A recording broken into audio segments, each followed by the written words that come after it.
I'm Rebecca Radier. Here's what's on our plate today. Can you sleep it off? We take a real close connection between sleep and weight loss with a sleep expert.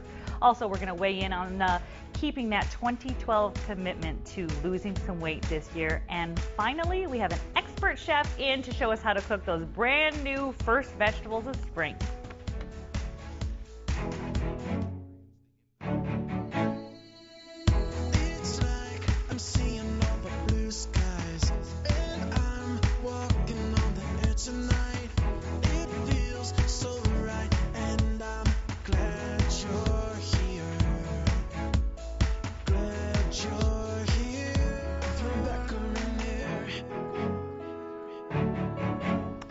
Hello, I'm so glad you're here. Today we're talking a little bit about how much you sleep. Is that really affecting how much weight you lose and your energy levels? There's a new study that says absolutely, the more you eat, the less you sleep, and vice versa. We went to a sleep expert to find out. A lot of us spend a lot of time tossing and turning. In my case, it's worrying about stupid stuff that keeps me up. Who's going to get the kids tomorrow? How can I keep up with Dancing with the Stars and The Voice? Are my license plate tags expired? But whatever the reason, study after study confirms that lack of sleep and weight gain go hand in hand. It's sort of a question of which came first. Is a person obese because they're sleepy, or are they sleepiness lead to obesity?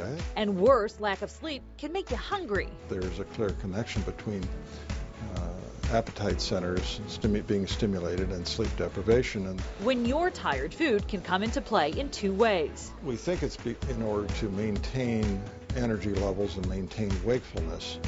It seems to help. We've got patients that are so tired and sleepy that they are engaged in automatic behavior. In other words, sometimes you're snacking without even really knowing you're doing it, like a snacking zombie.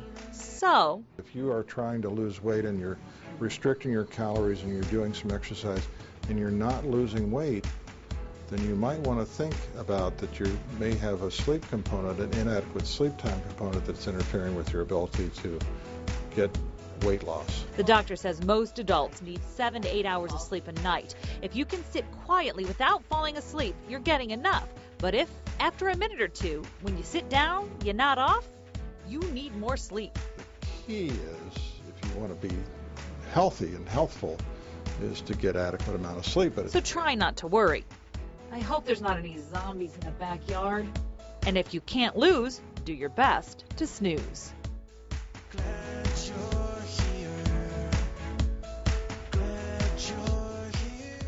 I hate zombies. That's a well-known fact. Like, they're not reasonable. They just want to eat your brains. All right, that's a side note. Generally speaking, if you wake up with a headache, out of breath, or gasping for air, you need to call the doctor, because they say that's not insomnia, that could be apnea. And that's really important that you check with your doctor, and that can be another reason why you are not sleeping.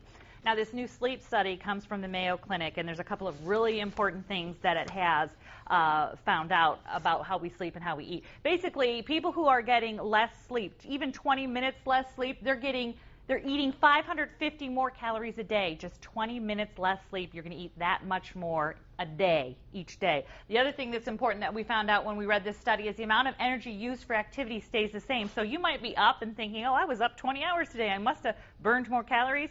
Wrong. It's the same amount of activity. So you're tired, you're sitting down, you're not exercising. And the final thing that the study found out is that 28% of adults sleep less than 6 hours a night. And they say really you need to get 6 hours or more for optimum health. When we come back, we're going to weigh in on some successful 2012 dieters.